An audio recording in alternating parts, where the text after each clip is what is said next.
안녕하세요. 2022년 홍보 영상 네 번째 시간 크리에이터 행위를 정보통신업으로 보아서 조세 특례 제한법상, 줄여서 보통 조특법이라 부르는데요. 이 조특법상 감면이 가능할 수 있다. 이 내용에 대해서 말씀을 드리고자 하는데 2022년 초반에 나온 내용이었었는데요. 이게 되게 실무에서는 되게 중요한 이슈였기 때문에 이거와 관련해서 꼭 말씀을 드릴 필요가 있을 것 같아서 주제로 선정을 했습니다. 그래서 일단은 히스토리가 있어요. 크리에이터의 산업 분류에서 변경 전 어땠느냐 이거부터 말씀드리고자 하는데 일단 산업 분류란 어디서 이걸 정의를 내리냐면은 통계청이에요.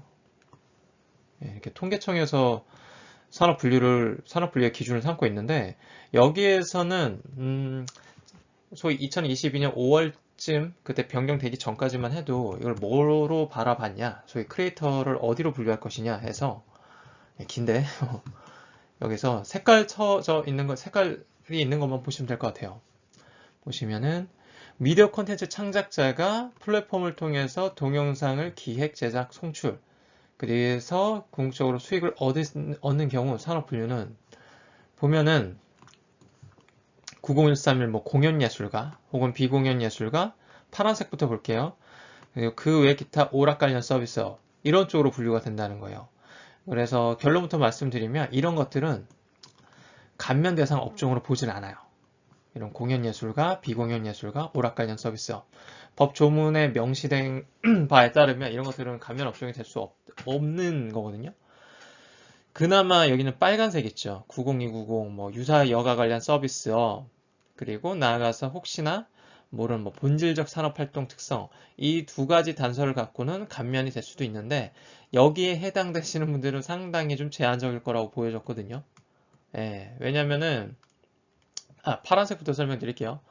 공연예술가, 비공연예술가, 오락 관련 서비스업은 일단 공연이랑 비공연 이건 자영예술업으로 묶이는데 자영예술가 쪽으로 묶이는데 이거는 아마 스스로 자영업 같은 거죠.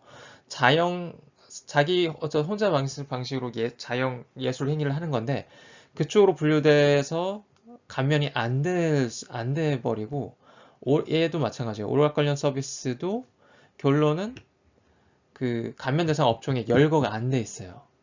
예, 뭐 어디까지나 법을 기준으로 판단하고 해석을 해야 되는데 거기 감면 업종으로 열거가 안 돼 있기 때문에 이거는 상당히 어려울 수가 있었는데 지금 창업 감면 기준으로 조세특례제한법 제6조의 창업 감면 기준으로 말씀드린 거예요. 그랬는데 근데 그나마 좀 그래도 감면 될 수 있는 게 어떤 거냐, 저는 유사 여가 관련 서비스업이나 본질적 산업활동 이건데 이것 쪽으로 크리에이터 분들 그 현실에서 실무 다루면서 만나 뵀던 분들 보면 또 이쪽으로 해당되시는 분들도 애매하거든요. 예, 좀 더 디테일하게 보자면은 변경 전 조특법 제6조 제7조 이 기준으로 같이 한번 봐볼게요. 아이고 이건 아니구나. 출처 이거는 그냥 무시해 주시고, 예, 제6조 보면은 이게 창업 중소기업 세액감면, 청년 창업 세액감면이라고 많이 익숙해져 있으신 그 내용의 법 근거인데 여기서 보면은 자, 창업 중소기업의 범위는 다음 각호의 업종을 경영하는 것으로 한다인데 예술, 스포츠, 여가 관련 서비스업 이걸로도 적용은 되지만 다음 나오죠 단서. 다만 다음 각목의 어느 하나에 해당하는 업종은 제외입니다. 그래서 아까 제가 말씀드렸던 공연, 비공연이 이 자영예술가에 포함돼요. 그래서 감면 제외 대상이죠. 그리고 기타 오락 관련도 결론은 감면 배제 대상으로 열거되어 있다. 그렇게 되어 있고, 그리고 중소기업 특별세액 감면, 뭐 창업 감면이 워낙 센데 이걸 안 되면 중소기업 특별세액 감면이라도 한번 적용할 수 있는지 여부를 보통 검토를 하게 되는데 여기서도 감면 대상 업종으로 열거한 것 중에 아까 우리 보셨던 빨간 내용 있죠? 거기에 보셨던 그 내용 중에 유사 여가 관련 서비스업 중에서도 도서관 사적지 관련해서만 감면 업종으로 열거하고 있어요. 그럼 이거 뭐 어떻게 되나요? 도서관 브이로그를 찍어야 되나? 뭐 되게 한정적일 수밖에 없어요. 중소기업이나 특별세 감면 이게 보통 한 10%에서 30% 정도는 그래도 이것도 받을 수 있는 건데 이것도 이런 정도로만 되게 협소하게 해석을 감면 업종으로 열거하고 있기 때문에 사실상 크리에이터 활동을 하시는 분들을 대상으로 조세특례 제한법상의 감면을 적용하기란 뭐 사실상 불가능해진 게 아니냐 그렇게 봤었는데, 산업분류 변경 후 이게 언제 나왔냐면은 2022년 5월 16일자로 나왔어요. 자, 이렇게 보면은 동영상 콘텐츠를 기획 제작해서 이를 인터넷 플랫폼을 통해 시청자에게 제공하는 경우 산업분류는 해서 나오는데, 빨간색, 제가 밑줄 긋는 거, 지금 밑줄 긋는 거 보시면 결론은 정보통신업으로 분류가 된답니다. 정말 다행히로 정보통신업으로 분류되면 이게 감면업종으로 열거되어 있기 때문에 정보통신업은 그래도 감면할 수 있는 여지가 생긴 거예요, 상당히.